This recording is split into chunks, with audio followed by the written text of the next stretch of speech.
अस्सलामु अलैकुम वरहमतुल्लाहि वबरकातुहू। मोहतरम नाज़रीन, रामपुर के रहने वाले आज़म खान का 40 साला सियासी सफ़र इनकम टैक्स की छापामार कार्रवाई की आड़ में अब पूरा होने वाला है। आपको बतला दें कि ये वही आज़म खान है जो कभी वज़ीर आला के बराबर मकाम और पावर रखा करते थे। आज वो किसी भी ऐवान का हिस्सा नहीं है। 72 घंटों तक महकमा इनकम टैक्स ने आज़म खान के घर, उनके ठिकानों और उनके करीबी लोगों के घर और ठिकानों पर छापामार कार्रवाई करते हुए 800 करोड़ रुपये के घपले का इल्ज़ाम लगाया है। आज़म खान ने अलीगढ़ मुस्लिम यूनिवर्सिटी से कानून की तालीम के साथ साथ आला तालीम हासिल की है। आज़म खान ने अपने सियासी सफ़र का आगाज़ 1980 में जनता पार्टी सेकुलर के टिकट पर मेंबर असम्बली बनकर किया था। उसके बाद लगातार 1985, 1989, 91 और 93 में जीत दर्ज की और 1989 और 93 में वज़ीर भी बने।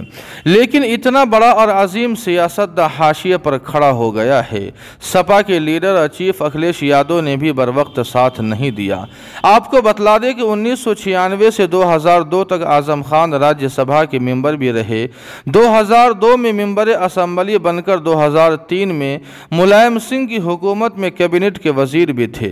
2007 में भी मेंबर असम्बली बने, लेकिन सूबे के अंदर मायावती की हुकूमत बन गई थी।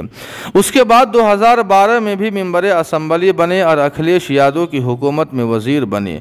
उसके बाद 2017 के असम्बली इंतखाबात में आज़म खान को शिकस्त का सामना करना पड़ा और इस वक्त आज़म खान हाशिए पर तने तनहा खड़ा है और किसी भी ऐवान के मेंबर नहीं है।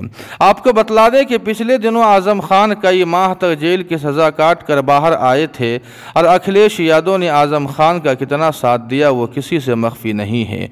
हत्ता कि उनसे वोट का हक भी छीन लिया गया है। जिस पार्टी को आज़म खान ने अपने खून पसीने से सींचा था, आज वह पार्टी अपना पल्ला झाड़ चुकी है। इसलिए सवाल पैदा होता है कि जाए तो जाए कहाँ और करे तो क्या करे। ऐसे में अल्लाह ही की एक ज़ात है जिस पर भरोसा करना चाहिए और मुसलमानों को सोच समझ कर किसी भी पार्टी को वोट करना चाहिए।